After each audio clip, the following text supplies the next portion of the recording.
And we're back, you guys. We went to Odessa to pick up this transmission.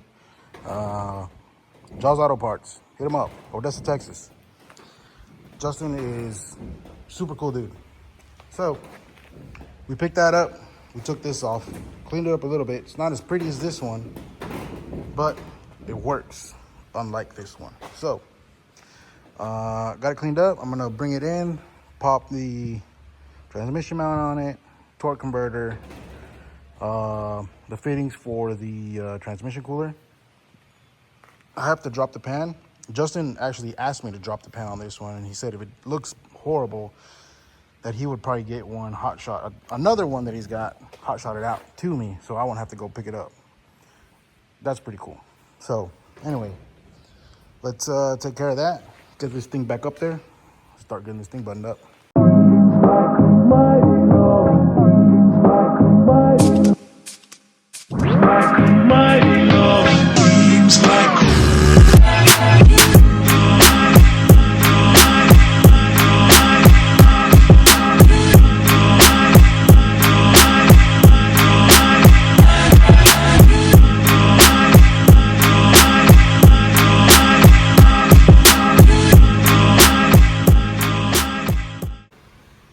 We got the pan off of the new transmission, and this is what I like to see.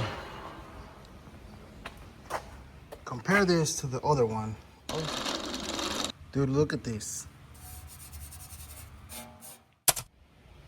Now, this one just has like normal clutch wear. You know, this stuff is pretty normal. It's not big chunks and like piles of it. And actual pieces of look like a needle bearing, something. Anyway, I'm gonna clean this up, put a new gasket in it, new filter, bolt it back up, and move on. This one's nice, it has a plug.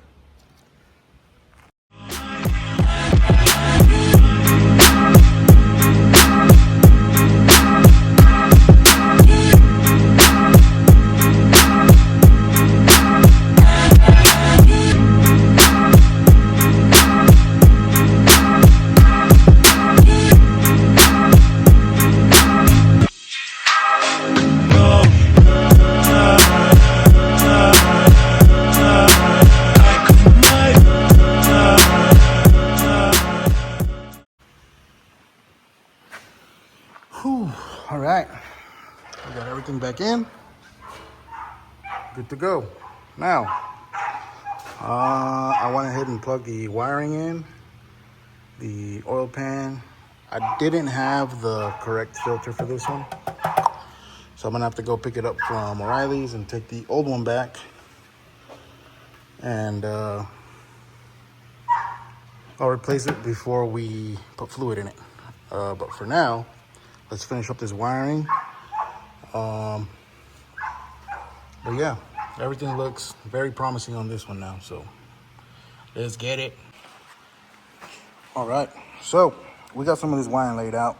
Now, I hadn't checked, but I am out of harness tape. It's like the fabric one that is really nice for harnesses. Anyway, I'm gonna label out what we got. This is the alternator positive. This one on the small block alternator would go to your positive post here. Don't confuse it with the 4-pin that goes right here. That's the one that excites the alternator. So that one is gonna go wired to the old alternator excite wire, which is this brown one. Okay. So that's gonna go, I'm gonna add a resistor. Actually, I don't think we need to add a resistor if we go straight to this wire because it's got a light bulb on the dash. The resistor basically simulates that light bulb if we go straight to a 12 volt. But yeah, we'll see. We'll try without the resistor at first. If it doesn't excite the alternator and we're not getting 14 volts, assuming the alternator is good, we'll throw the resistor in here and then see if that works. But yeah, and then this one is the one that goes to the battery from the junction block here. And then we have, this one is the one that goes to the starter post. This is the one that goes to the solenoid. That's the one that actually clicks the solenoid when you turn the key. That's basically all we got here. And then we have a positive ignition. This is the one that used to go to the distributor coil, which has constant power with the key on. So that's what you want when you run your ignition to any ECU, whether it's the stock one or the aftermarket. You want one that stays on when you turn the key. That way, you're constantly providing power to that while the engine is cranking. There's a lot of circuits that when you turn the key on to crank it, will turn it off to not overload the system, but there's always the one that goes to the ignition coils that stays on. That's the one you want for this. So your ECU knows when it's cranking, and then it'll start, distributing power to the ignition coils and the injectors. Moving on, the fan relays, I think I'm gonna set them up right here. Just kind of close, but kind of out of the way. That way we can hook up our power here. And then the signal wires, I already got them separated on the loom from the aces. These are additional wires, which is like the two-step, the tack output. If you have a different speed signal. The V main, I forgot what this one is, but I think this one needs to go to positive power. But I'll check the pin out for that. But yeah, it's got like a two-step, a tack output. The brake switch, this needs to go inside to the brake switch, wired up to a relay. I'll show you guys how to hook that up once we get in there. And then you have your regular, power and ground to the battery. It needs to go straight to the battery from the computer. What's cool about this one, it has an AC request switch. So I'm gonna wire that one into, let me grab it. This blue wire, which is the same wire that goes to the pressure switch on the dryer, which then triggers the AC to kick on. What that wire does on the ECU is when it triggers this to kick on, it's gonna idle up the engine a little bit so it doesn't bog or die or anything. That's pretty neat. What else? I got the ground hooked up here. This also needs to go to the battery. And I don't care what your gay YouTube mechanic friend says, always wire from the battery to the frame, and then from the frame to a good spot on the block.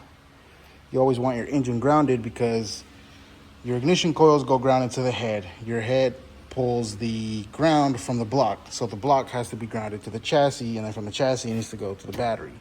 That way it's a big grounded loop and you don't have any electrical gremlins. The biggest thing that people fight is bad grounds, especially on EFI, is bad grounds or wiring, or they botch the wiring somewhere. Majority of the time, it's a ground. So ground everything correctly. Battery, frame, block. And then everything else is grounded. And also, there should be a ground from your battery to your body, which we got one here somewhere. I think it's this one. But yeah. Anyway, I think this is gonna be our stopping point. I don't have any harness tape, so I'm gonna have to order some. I don't wanna wrap all this with vinyl tape because that's ghetto. I need to get some, I have some wiring loom, like this stuff. But, heck yeah. But I need to get some loom and I need some harness tape. That way you can make all this look pretty. Get it out of the way, get it tucked, make it look nice. But we got a really good layout. Everything is pretty much set up. Oh, don't want to leave that there and then crank it. Anyway, yeah, that's all I got. Transmission kind of threw us for a loop, but we got it fixed. We got it done. And now all we need is wiring. Oh, also we need to run a wire for the fuel pump, and I'll probably run that along the frame and then back over this side. But yeah, thanks for hanging out. Remember, Jesus loves you. Peace.